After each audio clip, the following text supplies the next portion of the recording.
ദില്ലിയിൽ കനത്ത മൂടൽമഞ്ഞ്, വിമാനങ്ങൾ തിരിച്ചുവിടും. ട്രെയിനുകൾ വൈകുന്നു. കുറഞ്ഞ താപനില 5 ഡിഗ്രി സെൽഷ്യസ് രേഖപ്പെടുത്തി.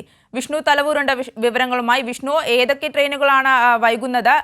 വിമാനങ്ങൾ തിരിച്ചുവിടുന്നു എന്ന് മനസ്സിലാക്കുന്നു. എന്താണ് നിലവിലെ സാഹചര്യം?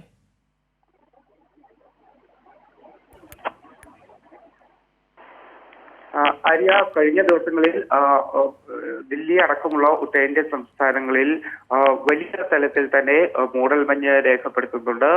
ഈ ഒരു താപനില അടക്കം 10-ൽ താഴെ, അതായത് ദില്ലിയിൽ ഏറ്റവും കുറഞ്ഞൊരു താപനില രേഖപ്പെടുത്തിയത് 5 ഡിഗ്രിയാണ്. അതോടൊപ്പം മറ്റ് സംസ്ഥാനങ്ങളിൽ രാജസ്ഥാൻ ഉൾപ്പെടെയുള്ള സംസ്ഥാനങ്ങളിൽ അതിലും ഏകദേശം 1 ഡിഗ്രിക്ക് അടുത്താണ് ആ ഒരു താപനില രേഖപ്പെടുത്തിയത്. എന്തായാലും ഈ ഒരു മൂടൽമഞ്ഞ് രൂപപ്പെട്ട സാഹചര്യത്തിൽ നിരവധി ട്രെയിനുകളും അതോടൊപ്പം തന്നെ വിമാന സർവീസുകളും വൈകുന്നുണ്ട്. ഈ ദില്ലി വിമാനത്താവളത്തിൽ നിന്നും പുറപ്പെടേണ്ട 5ഓളം വിമാനങ്ങൾ വൈകുന്നു എന്നാണ് നിലവിൽ അറിയാൻ സാധിക്കുന്നത്. അതോടൊപ്പം ദില്ലിയിലേക്ക് എത്തേണ്ട വിമാനങ്ങൾ വഴിതിരിച്ചു വിടുന്നു എന്നുള്ള റിപ്പോർട്ടുകൾ കൂടി വരുന്നുണ്ട്.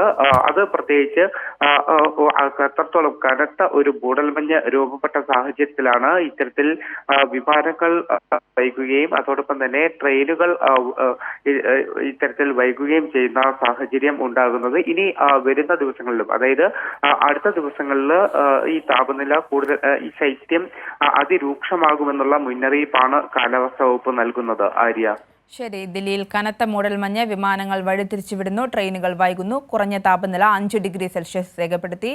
വിഷ്ണു തലവൂരാണ് വിവരങ്ങൾ നൽകിയത്.